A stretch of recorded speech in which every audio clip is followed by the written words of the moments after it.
বিএনপির বাহিরে থাকা একজন রাজনৈতিক কর্মী হিসেবে আমার কাছে মনে হয়েছে যে বিএনপি এখনও 2001-এর যে ইলেকটোরাল ডেমোগ্রাফি আছে তার থেকে বের হয়ে আসতে পারে নাই। আমি যে প্রার্থী তালিকা দেখলাম এর ভিতরে ডমিনেন্ট ক্যান্ডিডেট হচ্ছে কাইন্ড অফে বলতে পারেন যে খালেদা জিয়ার যে দল, খালেদা জিয়ার যে বিএনপি, সেই বিএনপির নেতারা। এবং একটা টেনশনের কথা মির্জা ফখরুল সাহেব এর আগে বেশ কয়েক বছর আগে টেনশনের কথা বলেছেন যে পুরাতন প্রজন্মের যারা ওল্ড স্কুল বিএনপি লিডার ছিলেন তাদের সাথে নতুন প্রজন্মের লিডারশিপ এবং যারা জিয়াউর রহমান এবং খালেদা জিয়ার সাথে রাজনীতি করেছেন তেমন মানুষদের সাথে তারেক রহমানের রাজনীতি করবার মধ্যে একটা জেনারেশনাল গ্যাপ আছে। ক্ষোভ বা এই অবরোধ রাস্তা বন্ধ করা কারা করছেন? করছেন কিন্তু নেতাকর্মীরা। এবং এই নেতাকর্মীদের কি পরিমাণ শ্রম, ঘাম, কষ্ট, ত্যাগ থাকে একটা নেতার পেছনে, এটা ফিল্ডে গিয়ে পলিটিক্স না করলে না আপনি এই এসি রুমে বসে আমরা আলোচনা করে সুশীল সমাজের ভাষায় আমরা বুঝাতে পারবো না। আমি তো 17 সাল থেকে ব্রাহ্মণবাড়িয়া 2-এ কাজ করছি। আমি আমার প্রতিটা নেতাকর্মী থেকে শুরু করে আমি আমার এই আসনের এই দুটো উপজেলার সাধারণ মানুষের যে পরিমাণ ভালোবাসা পেয়েছি, এবং শুধু তো ভালোবাসা না, ওদের অনেক ত্যাগ, অনেক কষ্ট, অনেক শ্রম আছে আমার আজকের এই অবস্থানের পেছনে। এটা প্রত্যেকটা মনোনয়ন প্রত্যাশী নেতার ক্ষেত্রেই প্রযোজ্য। আর দেখা গেছে বিএনপির 237 আসনে যে মনোনয়ন প্রার্থী ঘোষণা করা হয়েছে তার মধ্যে তারা মনোনয়ন পাননি, অর্থাৎ মনোনয়ন বঞ্চিত হয়েছেন। সেখানে আলোচিত কিংবা সমালোচিত বীর মুক্তিযোদ্ধা ফজলুর রহমানের নাম এসেছে মনোনয়নে। অর্থাৎ আমি জানতে চাচ্ছি যে তিনি তার বক্তব্যের জন্য বেশ কয়েকবার আলোচিত হয়েছেন, সমালোচিত হয়েছে এবং বিতর্কের সৃষ্টিও করেছেন, এবং আপনিও মনোনয়ন বঞ্চিত হয়েছেন। একটু জানতে চাই যারা মনোনয়ন পেলেন তাদের উদ্দেশ্যে আপনি কি বলবেন, কিংবা যারা মনোনয়ন বঞ্চিত হয়েছেন তাদেরকে নিয়ে আপনার কোনো বার্তা? রাজনৈতিক ব্যাকরণ আছে, তার নিজস্ব পথ চলার ইতিহাস আছে, সেই জানে তার কোন আসন থেকে কোন নেতা এমপি হয়ে আসতে পারবেন, কি বাস্তবতা আছে এগুলো, এবং সেটা তার এখতিয়ার। এটা একান্তই বিএনপির জুরিসডিকশন। তবে এই ব্যাপারে এক্সক্লুসিভলি মন্তব্য করবার জায়গা বিএনপির স্ট্যান্ডিং কমিটি, যেহেতু তাদের গঠনতন্ত্র মোতাবেক বিএনপির স্ট্যান্ডিং কমিটি হচ্ছে তাদের নমিনেশন বোর্ড আর কি। দ্বিতীয় কথা হচ্ছে বিবিসি বাংলার সাথে তারেক রহমান গত মাসে সম্ভবত একটা সাক্ষাৎকার দিলেন। সেখানে উনি বলেছিলেন যে কি ধরনের ক্রাইটেরিয়া উনি বিবেচনায় নেবেন প্রার্থীতা দেবার ক্ষেত্রে। ওখানে উনি জিতে আসার সম্ভাবনা, এলাকার মানুষের সাথে কানেকশন, সংগঠনের নেতাকর্মীদের সাথে সম্পর্ক, এরকম অনেকগুলো ক্রাইটেরিয়ার কথা বলেছেন যেগুলো উনি বিবেচনায় নেবেন। বিএনপির বাহিরে থাকা একজন রাজনৈতিক কর্মী হিসেবে আমার কাছে মনে হয়েছে যে বিএনপি এখনও 2001-এর যে ইলেকটোরাল ডেমোগ্রাফি আছে তার থেকে বের হয়ে আসতে পারে নাই। আমি যে প্রার্থী তালিকা দেখলাম এর ভিতরে ডমিনেন্ট ক্যান্ডিডেট হচ্ছে কাইন্ড অফে বলতে পারেন যে খালেদা জিয়ার যে দল, খালেদা জিয়ার যে বিএনপি, সেই বিএনপির নেতারা। এবং একটা টেনশনের কথা মির্জা ফখরুল সাহেব এর আগে বেশ কয়েক বছর আগে টেনশনের কথা বলেছেন যে পুরাতন প্রজন্মের যারা ওল্ড স্কুল বিএনপি লিডার ছিলেন তাদের সাথে নতুন প্রজন্মের লিডারশিপ এবং যারা জিয়াউর রহমান এবং খালেদা জিয়ার সাথে রাজনীতি করেছেন তেমন মানুষদের সাথে তারেক রহমানের রাজনীতি করবার মধ্যে একটা জেনারেশনাল গ্যাপ আছে। এই গ্যাপের বাস্তবতায় এখন যেটা আবার প্রমিনেন্ট হয়ে আসলো, মনে হচ্ছে যে এত বছর ধরে আমরা দেখলাম যে অ্যাক্টিং চেয়ারম্যানই আসলে দল চালাচ্ছেন, কিন্তু সেখান থেকে আবার দেখতে পাচ্ছি যে ওল্ড স্কুল পলিটিশিয়ান যারা ছিলেন বিএনপির তাদেরকে আবার ফ্রন্ট লাইনে নিয়ে আসা হয়েছে, যাদেরকে অনেককে বহিষ্কার করা হয়েছিল, শোকজ করা হয়েছিল। এমন অনেকজন নেতা সংস্কারপন্থী বলে বিবেচিত ছিলেন 111-এর সময়, যাদেরকে বিএনপিতে সাইডলাইন করে রাখা হয়েছিল। এমন অনেক মানুষদেরকে নমিনেশন দেওয়া হয়েছে, এবং বেগম খালেদা জিয়াকে 3টা আসনে নমিনেশন দেওয়া হয়েছে। তো আমরা তো বরাবরই ওনার স্বাস্থ্যের অবস্থা জানি, উনি অসুস্থ মানুষ। চেয়ারপারসনকে ফ্রন্টে নিয়ে আসার মানে হচ্ছে যে আগামী দিনের পলিটিক্সেও বিএনপির লিডারশিপ আকারে বেগম খালেদা জিয়াকে পোট্রে করা হচ্ছে, এইটা একটা জায়গা আর কি। দ্বিতীয়ত হচ্ছে যে বিএনপির এই নমিনেশন ফ্যাক্টর থেকে আমরা যেটা দেখতে পেলাম 24-এ যে একটা গণ অভ্যুত্থান হয়ে গেছে, এটার মধ্য দিয়ে যে একটা জাতির আকাঙ্ক্ষা পরিবর্তন হয়ে গেছে, নতুন আকাঙ্ক্ষার জন্ম হয়েছে, সেইটার রিফ্লেকশনে যথেষ্ট ঘাটতি আছে।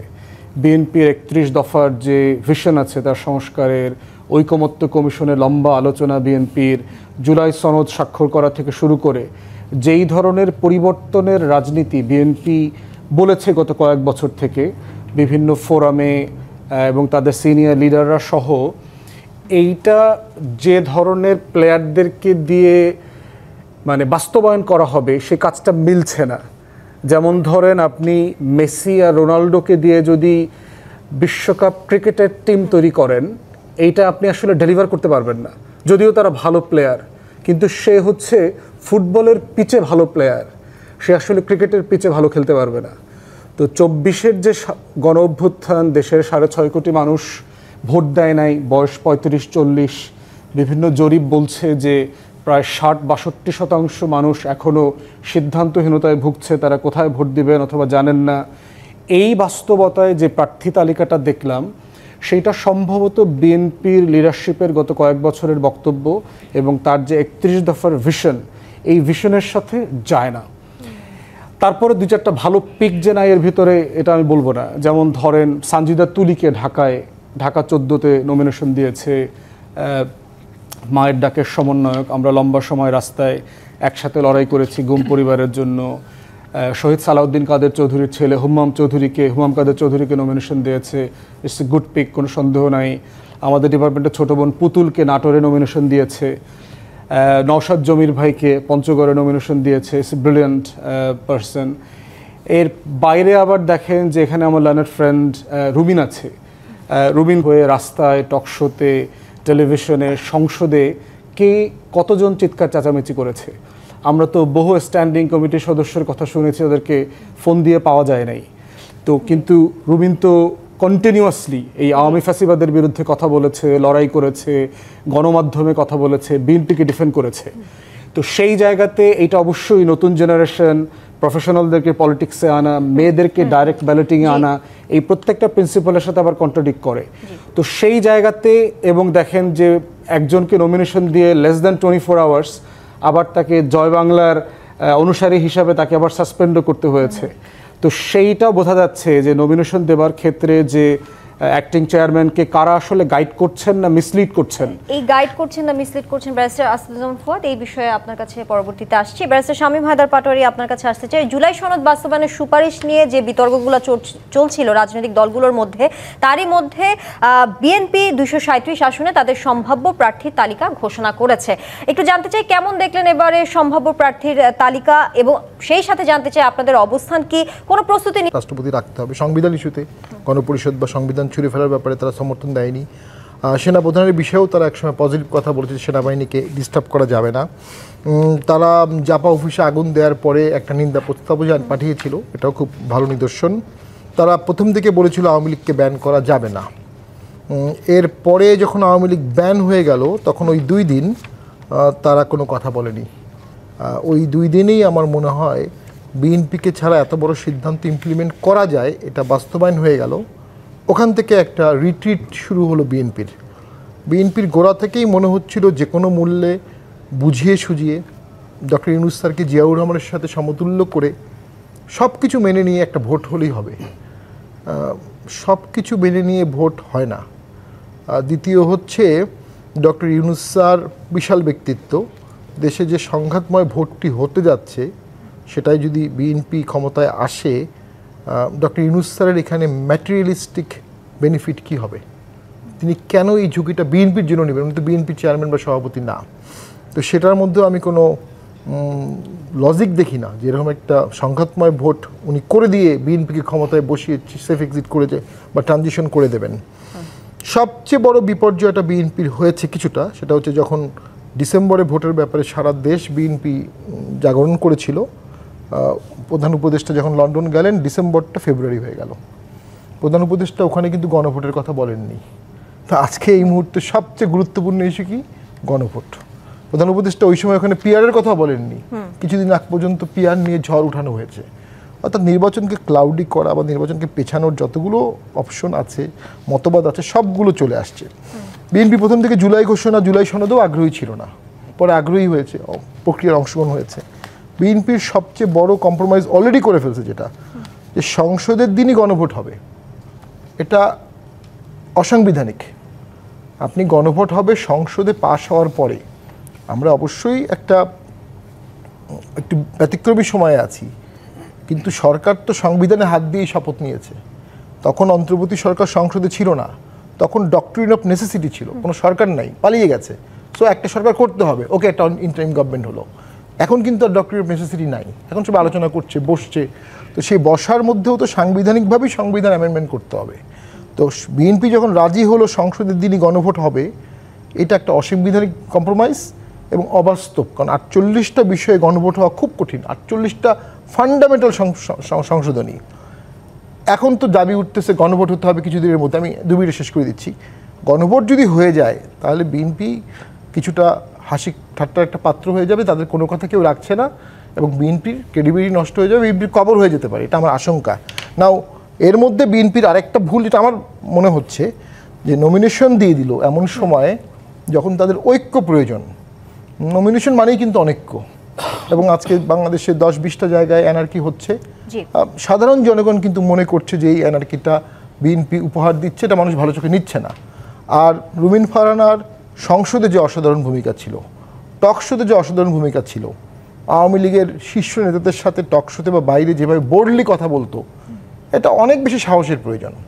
সেই সাহসের মূল্য তাকে দল অবশ্যই দিবে, দেওয়াটাই উচিত। হয়তোবা কোনো কারণে তাকে ঘোষণা করেনি। তো আমি তো মনে করি উনি তরুণী, নারী, এক্স এমপি, এবং লং একটা সময় ধরে উনি পার্টিকে সাহসিকতার সাথে করেছে। উনি এয়ারপোর্টে অনেক হ্যারাসমেন্ট হতো, উনি যতবারই এয়ারপোর্টে যেতেন তাকে আটকায় রাখতো, 1 ঘন্টা 2 ঘন্টা 3 ঘন্টা, হাইকোর্ট থেকে রুল নিয়ে স্টে নিয়ে পরে উনি কিন্তু এয়ারপোর্টে গেছে কয়েকবার।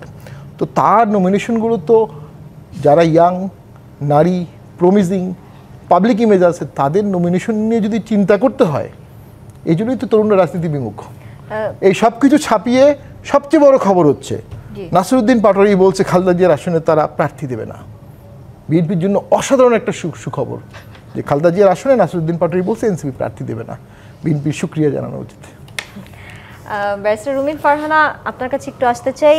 বিএনপির প্রার্থী তালিকায় 83 আসনে নতুন মুখ দেখা গেছে, 63 আসনে এখনো প্রার্থী ঘোষণা হয়নি এবং বেশ কিছু হেভিওয়েট নেতাকর্মীরা মনোনয়ন বঞ্চিত হয়েছেন। এই মনোনয়নকে কিভাবে দেখছেন? আরেকটি প্রশ্নে আসতে চাই। ব্যারিস্টার আসাদুজ্জামান ফুয়াদ যেমনটা বলছিলেন, এবারের মনোনয়ন 2001-এর ইলেকট্রাল ডেমোগ্রাফিক থেকে বের হতে পারেনি দলটি, এই বিষয়ে কি আপনি একমত কিনা? আমি যতদূর জানি যে আমাদের 300টা আসন, প্রত্যেকটা আসনে একাধিক প্রার্থীযোগ্য, প্রত্যেকটা আসনে একাধিক প্রার্থী নানান রকম ত্যাগ তিক্ষার মধ্যে দিয়ে গেছেন, নানান রকম পরীক্ষার মধ্যে দিয়ে গেছেন এবং তারা প্রত্যেকে আসলে ডিজার্ভিং ক্যান্ডিডেট। সো ক্যান্ডিডেট চুজিংটা ছিল, আমি বলবো, বিএনপির জন্য ভীষণ বড় একটা কঠিন পরীক্ষা। এবং আমরা যতদূর দেখেছি 237টা আসনে এখন পর্যন্ত যাদের নাম ডিক্লেয়ার্ড হয়েছে তারা প্রত্যেকেই ডিজার্ভিং ক্যান্ডিডেট। সো আমি মনে করি যে এই ডিজার্ভিং ক্যান্ডিডেটদের নমিনেশন দেওয়ার মধ্যে দিয়ে যে যাত্রাটা শুরু হলো, that's a very good start. দেখা যাক ইনশাল্লাহ সামনে কি আছে। আর যেই 83 জন একদম ফ্রেশ নতুন মুখ আমরা পাচ্ছি, আশা করছি এই 83 জন সংসদে তাদের অনবদ্য ভূমিকা রাখবেন এবং একটা প্রাণবন্ত সংসদ আমরা পেতে যাব। আমরা যেরকম সংসদটা আসলে সবসময় চেয়েছি। আমরা তো গত 15 বছরে কি দেখেছি, একটা দল পুরো সংসদটা রান করছে। স্পেশালি 14-র পর থেকে তো আসলে সংসদে সেরকম ডিসেন্টিং ভয়েসও ছিল না। সো এইরকম সংসদ থেকে বের হয়ে একটা প্রাণবন্ত সংসদ হবে আমরা আশা করি। 70 অনুচ্ছেদের কোনো বাধা নাই, যদিও দলের বিপক্ষে ঠিক নয়, মানুষের পক্ষে, দেশের পক্ষে কথা বলার কোনো বাধা কিন্তু 70 অনুচ্ছেদ নয়। এখনো যে এক্সিস্টিং 70 অনুচ্ছেদ, সেখানেও কিন্তু আপনি আপনার দলের বিপক্ষে যায় কিন্তু দেশের পক্ষে, মানুষের পক্ষে সত্য উচ্চারণ করতে সংসদে কিন্তু কোনো বাধা নাই। বাট তারপরেও আমাদের পলিটিক্যাল কালচারটা এরকম যে আমরা সাধারণত কেউই আসলে দলের বিরুদ্ধে কোনো কথা সংসদে বলি না। আর এখন তো ইভেন আপনি ভোটও দিতে পারবেন চাইলে। আপনি যদি মনে করেন 4-5টা ইস্যু হয়তো থাকবে যেখানে দলের বিপক্ষে ভোট দেওয়া যাবে না, এর বাইরে অন্যান্য ইস্যুগুলোতে আপনি চাইলে দলের বিরুদ্ধেও ভোট দিতে পারেন বা দলের স্ট্যান্ড একরকম, আপনার পার্সোনাল স্ট্যান্ড অন্যরকম হতে পারে। সো আমি এক্সপেক্ট করছি আগামী পার্লামেন্টটা অনেক বেশি ভাইব্রেন্ট হবে, অনেক বেশি মানে ঝলমলে একটা সংসদ হবে। এমনটা বিশ্লেষকরা বলছেন, বেশ কিছু জরিপেও এই বিষয়টি উঠে এসেছে।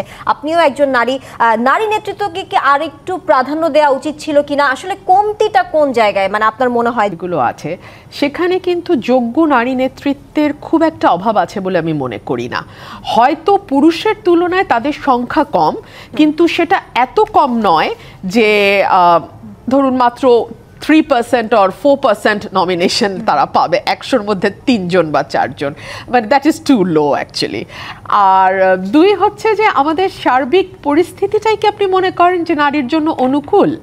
একজন নারী যিনি শিক্ষিতা, যার একটা ডিগনিফাইড প্রফেশন আছে, যে একটা ভালো ফ্যামিলিতে বিলং করে, তিনি এই নোংরার মধ্যে নামবেন কেন? রাজনীতিটা তো এখন একটা ডাস্টবিনের মতন হয়ে গেছে, মানে এবং স্পেশালি এখন সোশ্যাল মিডিয়া এসে এবং সবার হাতে হাতে সেলফোন চলে যাওয়ার পরে, বট আইডি, এআই আসার পরে, it's an absolutely a dustbin. তো একটা ভদ্র ফ্যামিলির এডুকেটেড মেয়ে who has a very bright future ahead, উনি কেন পলিটিক্সে আসতে যাবেন, তাই না?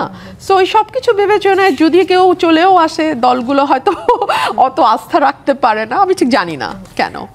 বড় দলগুলো ছোট দলগুলোকে একীভূত করে রাজতন্ত্র কায়েম করতে চায় এবং এই জন্যই জোটের যে বিরোধিতা, আরপিও সংশোধনের যে বিরোধিতা, সেই বিষয়টি উঠে আসছে, এমনটা তার মন্তব্য। আসলে তাহলে কি এই রাজতন্ত্র কায়েমের জন্য আরপিও সংশোধনের যে বিরোধিতা, সেটা আপনারা করেছেন কিনা এটা রাখতে চাই। আবার তিনি বলেছেন বিএনপির প্রার্থী তালিকায় তরুণ যে নেতৃত্ব, সেটাকে বাদ দিয়ে গডফাদারদের প্রার্থী হবেন এবার যারা, তাদের যদি দলের নিবন্ধন থাকে তাদেরকে নিজের দলের মার্কায় নির্বাচন করতে হবে। সো এই বিষয়টির পক্ষে বিপক্ষে দুরকমই যুক্তি আছে। নির্বাচন কমিশন থেকে যে কথা বলা হয়েছে, বা সরকারের তরফে, নির্বাচন কমিশন তো না, সরকারের তরফে যেটা বলা হয়েছে সেটা হচ্ছে যে ছোট দলগুলো তো কখনো বিকশিত হতে পারে না। তারা সবসময় দেখা যায় হয় নৌকার সমর্থন নিয়ে পার্লামেন্টে যাচ্ছে, কখনো ধানের শীষের সমর্থন নিয়ে পার্লামেন্টে যাচ্ছে। এতে হয় কি, বাংলাদেশে এই যে দ্বিদলীয় ব্যবস্থা, এটা 50 বছর ধরে আরও স্ট্রং হতে থাকে। ছোট ছোট দল অনেকগুলো আছে, বাট তারা সেভাবে ইন্ডিপেন্ডেন্টলি ফ্লারিশ করতে পারে না। সো যাতে দলগুলো ফ্লারিশ করতে পারে, সে কারণেই বলা হয়েছে যে এবার যার মার্কা তার সেই মার্কাতেই নির্বাচন করতে হবে। 1 2 হলো যে আপনি যদি দলের নিবন্ধন নেন এবং একটি মার্কাও নির্বাচন কমিশন থেকে নেন, তাহলে প্রশ্ন হচ্ছে আপনি আপনার রাজনীতি কেন করছেন না? মানে আপনি তো একটা দলের মার্কা নিয়েছেন এবং সেই দলের রাজনীতি আপনি ধারণ করেন, না হলে তো আপনি আসলে ধানের শীষ বা নৌকাই আপনি মূল দলই করতে পারেন, তাহলে একটা ছোট দল রাখবার প্রয়োজনটা কি? এই কথাগুলো সরকারের তরফ থেকে এসছে। অন দি আদার হ্যান্ড, বিএনপির তরফ থেকে খুব ক্লিয়ারলি বলা হয়েছে যে লাস্ট মোমেন্টে এসে যে আরপিওটা সংশোধন হলো, দীর্ঘদিন যারা এই বড় দলের সঙ্গে থেকে রাজনীতি করেছে, তাদের তো একটা এক্সপেকটেশন আছে যে আমরা পার্লামেন্টে যেতে চাই, আমরা সংসদ সদস্য নির্বাচিত হতে চাই। সো সেই এক্সপেকটেশন থেকে হয়তো তারা বড় দলগুলোর সঙ্গে জোট করেছে এবং বড় দলগুলো একসময় দেখিয়েছে যে আমার সাথে এতগুলো রাজনৈতিক দল আছে, এতগুলো দল মিলে একটা জোট তৈরি হয়েছে। সো এটার বোথ ওয়েতেই এটার আর্গুমেন্ট আছে। আর গডফাদারের ব্যাপারে উনি যদি স্পষ্ট করতেন যে আমি মানে 237 জনের মধ্যে কাকে উনি গডফাদার বলছেন, আমি তো কোনো গডফাদার দেখছি না। যে তালিকাটা আমাদের প্রকাশিত হয়েছে সেখানে আমার জানা মতে তো আমি কোনো গডফাদার দেখিনি। ব্যারিস্টার রুমিন ফারহানা, আরেকটি বিষয়ে জানতে চাই, এই যে এনসিপির থেকে বলা হয়েছে যারা মনোনয়ন বঞ্চিত হয়েছেন তাদেরকে তারা স্বাগত জানাচ্ছেন, ছাত্রদল, যুবদল, তাদেরকে এই তরুণ যার নেতৃত্বকে বাদ দেওয়া হয়েছে তাদেরকে এনসিপির পক্ষ থেকে স্বাগত জানানো হয়েছে। তাহলে এটার মানে কি এটা দ্বারা এনসিপি এখন বিএনপির ছাঁটাই ক্যাম্প হিসেবে গণ্য করা হবে, নাকি এটা তাদের আসলে নতুন রাজনৈতিক কোনো কৌশল আপনি দেখতে পাচ্ছেন? কি বলবেন? আমি এটাকে কৌশল হিসেবেই দেখি, এবং আমরা তো প্রতিদিনই দেখি যে এক দল থেকে লোক আরেক দলে জয়েন করছে। আমরা দেখি যে বেশ ফুল টুল দিয়ে নতুন দলেও বরণ করেও নেওয়া হচ্ছে। এটা সব দলের মধ্যেই হচ্ছে, এই দল থেকে ওই দলে যাচ্ছে, ওই দল থেকে এই দলে আসছে। এটা আমি মনে করি না এটার মধ্যে কোনো অপকৌশল কিছু আছে। উনি ওনার রাজনৈতিক বক্তব্য হিসেবে এটা বলতেই পারেন। জি, ব্যারিস্টার শামীম ভাই, তারা যে ফাঁদে পড়েছেন, কেমন ফাঁদে পড়েছেন, না এই প্রভাবটা কি হবে? আবার জানতে চাই যারা সই করেনি, তারা আসলে এই ফাঁদে তো পড়েনি সেটা বুঝলাম, সেটাই বুঝাচ্ছে, যারা যায়নি, সই করেনি বা ডাক পায়নি যেসব রাজনৈতিক দল, তারা কি কোনো অবদান রেখেছেন কিনা? দেখুন, বিএনপি নিজেই বলেছে তাদের স্বাক্ষরকৃত পাতা চেঞ্জ করা হয়েছে, এটা তাদের বক্তব্য। 270 দিনের মধ্যে স্বয়ংক্রিয়ভাবে কার্যকর করা হবে, এটা অবশ্য পরে শুনলাম বাদ দিতে পারে। এইটা তো নজিরবিহীন। আপনি কিভাবে একটা পার্লামেন্টকে 270 দিনের মধ্যে অ্যাজ ইট ইজ ভার্বাটিম একটা প্রপোজাল বাধ্য করতে পারবেন? প্রসেসটা হচ্ছে সংসদে ড্রাফট হবে, ড্রাফটের পরে সেটা কমিটিতে যাবে, কমিটি থেকে সেটা হাউসে টেবলড হবে, টেবলটে সেখানে একটা উত্থাপনে আপত্তি হবে, সেখান থেকে এটা আবার কমিটিতে যাবে, কমিটি থেকে আবার পার্লামেন্টে আসবে, সংশোধনী সহ জনমত যাচাই সহ সেখানে আলোচনা হবে, তারপরে সংসদে পাস হবে, তারপরে গণভোটে যাবে, তারপর রাষ্ট্রপতির অ্যাসেন্টে যাবে। গণভোটটা মূলত রাষ্ট্রপতি বলবে যে ইহা সংসদে পাস হইয়াছে, এখন আমি সম্মতি দিব, আপনাদের মতামত কি, প্লেন ল্যাঙ্গুয়েজে এইটাই। তো এইটার উল্টোটা এখন হচ্ছে, ব্যতিক্রমী সময় কিছুটা উল্টো হতে পারে, কিন্তু ওই যে বললাম এখন তো ডক্টরিন অফ নেসেসিটি নাই, এখন হচ্ছে ডক্টরিন of anarchy and crisis and confusion. যে কোনোভাবে হোক দ্বন্দ্ব লাগাতে হবে, এবং দ্বন্দ্ব লেগে গেছে, কিন্তু এটা আর্টিফিশিয়ালও হতে পারে, জেনুইনও হতে পারে। বিএনপি কি ফাঁদে পড়েছে, মানে বিএনপির সাথে মনে হচ্ছে জামাত, বিএনপি, এনসিপি, তিনটা বাংলাদেশের দল, আর কোনো দল নাই। বাংলাদেশের 18 কোটি লোকের মালিকানায় 3 দলের সংবিধানের, ওনারাও ছিল সবাই, কিন্তু ভিজুয়ালি মনে হচ্ছে 3টা পক্ষ। বিএনপির ফাঁদটা হচ্ছে তাকে এনসিপি স্টেজে নামিয়ে আসা হয়েছে মূল্যায়নের দিক থেকে, সেটাই সরকার করেছে এবং ডিজাইনের পার্ট হিসেবেই করেছে। আর এখানে 30টি দলকে ডাকা হয়নি, এটা নিয়ে অনেকেই বলবে স্বৈরাচারের দোসর ট্যাগিং আছে। আপনি তো সংবিধানটা বাংলাদেশের করছেন, এটা বাংলাদেশের গত আন্দোলনে সক্রিয় অংশগ্রহণকারীদের সংবিধান না, কিন্তু এটা সকলের সংবিধান। 71 সালে যে সংবিধান হয়েছে ওটা তো সকলেরই সংবিধান ছিল, এটাও তাই। 71 সালের সংবিধানের পরে অল্প পার্সেন্টেজ কিছু লোকের বাইরে সবাই সেখানে সংহতি ছিল। 91-তে যে ঐক্যমত হয়েছিল সেখানে সকল দল ছিল, একটা দল বাদ যায়নি। এই প্রথম 30টি নিবন্ধিত দল বাদ দিয়ে একটা সংশোধনী, একটা সংস্কার হলো, এটি সর্বজনীন হলো না, এবং এটিতে ওনারশিপ আসলো না। বাংলাদেশের 56টি দলের মধ্যে সকলেই ওনারশিপ দরকার ছিল। আওয়ামী লীগ তখন ব্যান ছিল, সেটা আওয়ামী লীগ বাদ যেতে পারে, প্রক্রিয়ায় বাকিদের স্টেক ছিল। এই যে সরকারটি এক দলকে নিল, এক দলকে বাদ করে দিল, তার মানে এই সরকার নিরপেক্ষ না, এই সরকার অ্যাকাউন্টেবল না। কারণ এই সরকারের অ্যাকাউন্টেবিলিটি কোথায়? তারা যদি আজকে চলে যায়, তাদের ভুলগুলোর জন্য তাদেরকে আমরা কীভাবে অ্যাকাউন্টেবল করব? এই সরকার অ্যাকাউন্টেবল না, নিরপেক্ষ না, তারা নিরপেক্ষ ভোট কিভাবে করবে?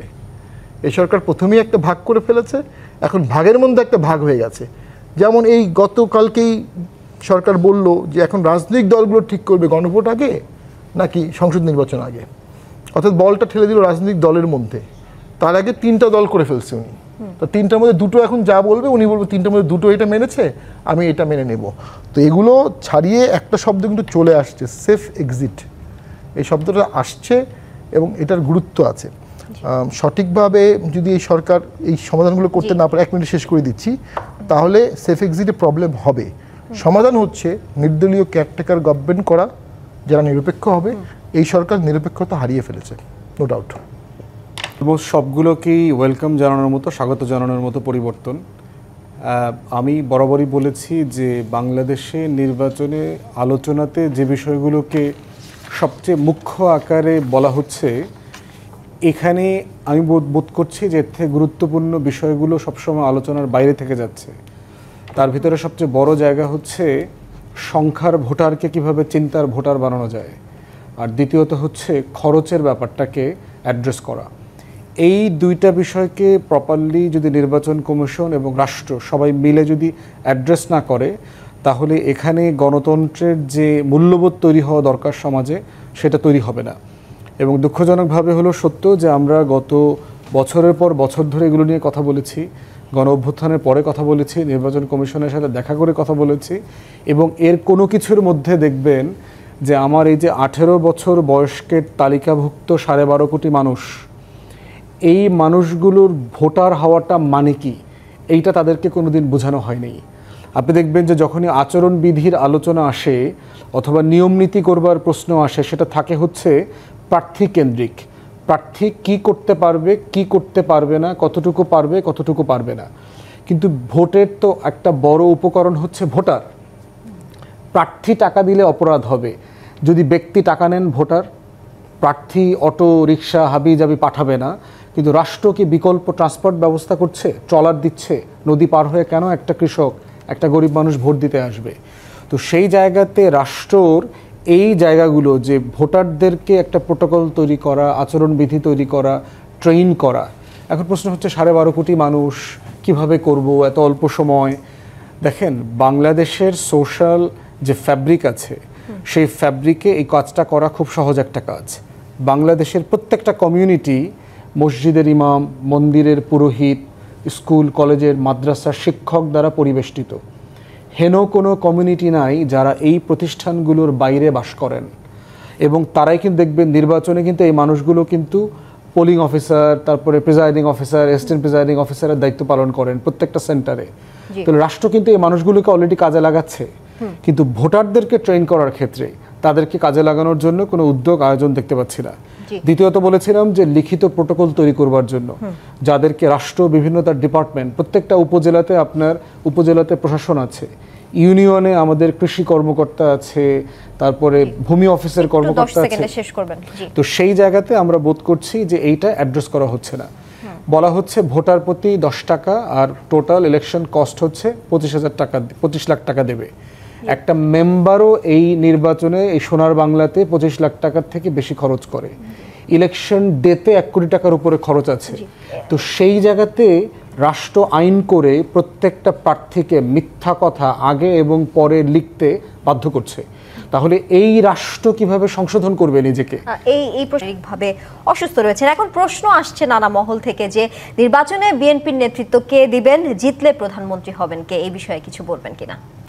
নির্বাচনটা হোক, নির্বাচনের পরে বিএনপি জিতবে কিংবা জিতবে না এটা কি এখনই বলা যায়? এটা যদি আমরা এখনই বলি তাহলে এটা মনে হবে যেন আমরা 2014, 18 বা 24-এর নির্বাচন নিয়ে কথা বলছি, যেখানে আগেই সব কিছু সেট হয়ে থাকতো। এই নির্বাচনে তো আসলে একেবারেই কোনো কিছু সেট নাই। ইভেন কোন দলের সাথে কোন দল জোট করছে সেটাও কিন্তু আমরা জানি না। সো দেখি কি হয়, আর দল সিদ্ধান্ত নেবে। আমার ধারণা যথাসময়ে আর কি দলের তরফ থেকে এই সিদ্ধান্ত জানানো হবে। আরেকটু জানতে চাই, যারা মনোনয়ন বঞ্চিত হয়েছেন তাদের সমর্থকরা দেখা গেছে বিভিন্ন জায়গায় বিক্ষোভ করেছেন, রাস্তা অবরোধ করেছেন, যান চলাচল বন্ধ করে রেখেছেন। আবার সেই সাথে যারা মনোনয়ন পেয়েছেন তাদের সমর্থকদের মাঝে আনন্দ মিছিল দেখা গেছে। এই যে প্রাথমিক তালিকাতে, সম্ভাব্য তালিকা যেটা বলছে, প্রাথমিক তালিকাতে আসার মানে প্রকাশ পাওয়ার পরেই যদি এত বিক্ষোভ অবরোধ হয়, বা এই অবরোধ রাস্তা বন্ধ করা কারা করছেন? করছেন কিন্তু নেতাকর্মীরা। এবং এই নেতাকর্মীদের কি পরিমাণ শ্রম, ঘাম, কষ্ট, ত্যাগ থাকে একটা নেতার পেছনে, এটা ফিল্ডে গিয়ে পলিটিক্স না করলে না, আপনি এই এসি রুমে বসে আমরা আলোচনা করে সুশীল সমাজের ভাষায় আমরা বুঝাতে পারবো না। আমি তো 17 সাল থেকে ব্রাহ্মণবাড়িয়া 2-এ কাজ করছি। আমি আমার প্রতিটা নেতাকর্মী থেকে শুরু করে আমি আমার এই আসনের এই দুটো উপজেলার সাধারণ মানুষের যে পরিমাণ ভালোবাসা পেয়েছি, এবং শুধু তো ভালোবাসা না, ওদের অনেক ত্যাগ, অনেক কষ্ট, অনেক শ্রম আছে আমার আজকের এই অবস্থানের পেছনে। এটা প্রত্যেকটা মনোনয়ন প্রত্যাশী নেতার ক্ষেত্রেই প্রযোজ্য। সো নেতাকর্মীরা কিছুটা কষ্ট পাবেন এবং সেটা ওনারা প্রকাশ করবেন, এটা খুব অস্বাভাবিক কিছু না, এবং এটা সময়ের সাথে ঠিকও হয়ে যাবে। আর আরেকটা কি প্রশ্ন ছিল আপনার? নির্বাচনে আসলে কোনো নেতিবাচক প্রভাব পড়বে কিনা, চূড়ান্ত তালিকার আগেই এই সিচুয়েশনটা দাঁড় হয়েছে? দেখুন, অনেকে তো বলেছিল বিএনপি তালিকা প্রকাশের সাথে সাথে পুরো বাংলাদেশে আগুন জ্বলে উঠবে, কারণ আসন মাত্র 300, সম্ভাব্য প্রার্থী 3 লক্ষ। তো 3 লক্ষ থেকে কমায়, আচ্ছা 3 লক্ষ না হোক, 3000 তো বটেই, ইফ নট মোর। সেখান থেকে 300-তে নামিয়ে আনা is a big challenge. So এটার পরে আমি মনে করি যতটুকু হয়েছে that is the bear minimum. এটার চেয়ে অনেক বেশি হতে পারতো। কয়টা আসনে হয়েছে? 2টা 3টা, এর বেশি তো না। সো আমি মনে করি এটা এমন কিছুই না। এবার একটু যেতে চাই ব্যারিস্টার শামীম হায়দার পাটোয়ারি আপনার কাছে। এনসিপির মুখ্য সংগঠক সার্জিস আলম বলেছেন ফ্যাসিস্ট সহায়তার কারণে জাতীয় পার্টির ভোটাধিকার নেই, এবং সেই সাথে আপনাদের দলের চেয়ারম্যান জি এম কাদের বলেছেন জাতীয় পার্টি এবং আওয়ামী লীগ ছাড়া নির্বাচন হবে না। আপনার কি মনে হয় আপনাদের দলের চেয়ারম্যানের যে বক্তব্য তারই প্রতিফলন কি ঘটিয়েছেন এনসিপির এই বক্তব্যের মধ্যে কিনা? ব্যারিস্টার ফুয়াদ একটা চমৎকার কথা বলেছেন যে এমপিরা আসলে যখন ওত নেয় 2-1 ছাড়া 300 জনের মধ্যে সকলেই 25 লাখের বেশি খরচ করে। শপথটা নেওয়া হয় একটা ফলসিটি দিয়ে আসলে। তো এটা একটা বাস্তবতা। আর আপনি যেটা বললেন হোয়াট জিএম কাদের মিন্ট, যদি নির্বাচনে আমরা ধরে নিতে পারি জিয়ার আমলের ভোটেও আওয়ামী লীগ 29% ভোট পেয়েছিল, 86-তেও 30 অ্যারাউন্ড পেয়েছিল।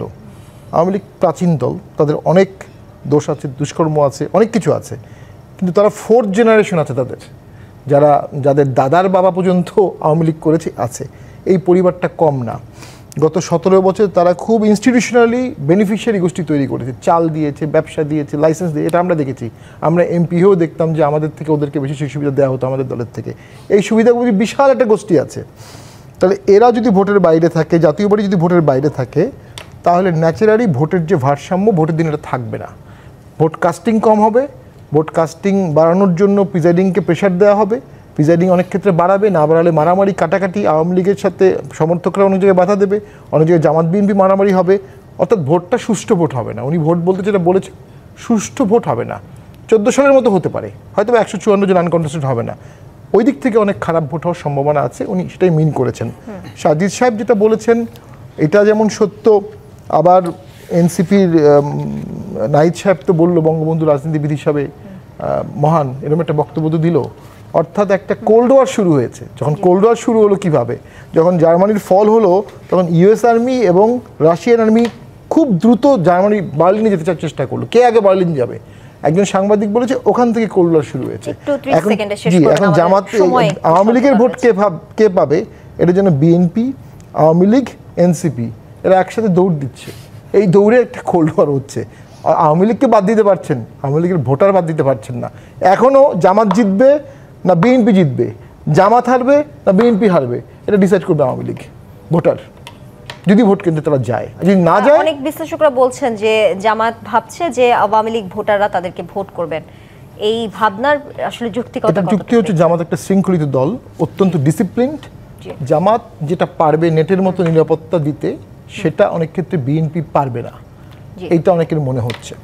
ব্যারিস্টার আসাদুজ্জামান ফুয়াদ, সময় স্বল্পতা রয়েছে, একটু স্বল্প সময়ে একটু জানতে চাই, এই যে আমি ব্যারিস্টার রুমিন ফারহানাকেও জিজ্ঞেস করছিলাম, এই যে বিক্ষোভ কিংবা অবরোধ প্রাথমিক তালিকা ঘোষণার পরে এতটা দেখা যাচ্ছে, তাহলে চূড়ান্ত তালিকার পরে আসলে নির্বাচন নিয়েও প্রশ্নবিদ্ধ করা হচ্ছে। অনেকে বলছেন এই নির্বাচন কমিশনের কন্ট্রোলে কিংবা নিয়ন্ত্রণে আর থাকবে না। সেই পরিবেশ কিংবা সেই শঙ্কা কি আপনি দেখছেন কিনা, একটু ছোট্ট করে যদি জানান। আংশিক তো আছে, এবং রুমিন যেটা বলছিল যে নেতাকর্মীদের ভালোবাসা, এটা একটা ব্যাপার আছে, কিন্তু বঞ্চিত প্রার্থীদের উস্কানি আছে এখানে। আদারওয়াইজ বাংলাদেশের প্রত্যেকটা দলে হচ্ছে নেতাকর্মীরা ভাইয়ের রাজনীতি করে, দলগুলোর ভিতরে ফ্রিঞ্জ আছে, নিজস্ব শাখা আছে প্রত্যেকটা এলাকাতে। তো ওই ভাই না থাকা মানে হচ্ছে এটা গোত্রের মতো করে টোটাল স্ট্রিমটা দল থেকে কাট আউট হয়ে যায়। তো সেইখানে এই ধরনের রেসপন্স রিয়াকশন, এটা ওই ভাই যদি প্রভোক না করে তাহলে এটা হবার কথা নাই। দ্বিতীয়ত হচ্ছে এটা লং টার্ম সলিউশন দরকার, টুফোল্ড সলিউশন দরকার। একটা হচ্ছে দলগুলোর ভিতরে ডেমোক্রেটিক প্র্যাকটিস বাড়ানো দরকার, যে দলের ওই আসনের সদস্যরা ভোট দিয়ে ডিসাইড করবেন তারা আসলে কাকে প্রার্থী হিসাবে দেখতে চান। আর দ্বিতীয়ত হচ্ছে দলের নেতাকর্মীদেরকে বোঝানো দরকার যে দলের সিদ্ধান্ত অভিশাপ আকারে জাতির ঘাড়ে চাপানোর কোনো বাধ্যবাধকতা তাদের নাই, এটা তারা করতে পারে না। কারণ দল তাকে বঞ্চিত করেছে, কিন্তু আপনি রাস্তা মহাসড়ক করছেন কেন, ব্লক করে দিচ্ছেন কেন, এলাকাবাসী তো আপনাকে বঞ্চিত করে নাই। তো সেই মাইন্ডসেটেরও পরিবর্তন করা দরকার।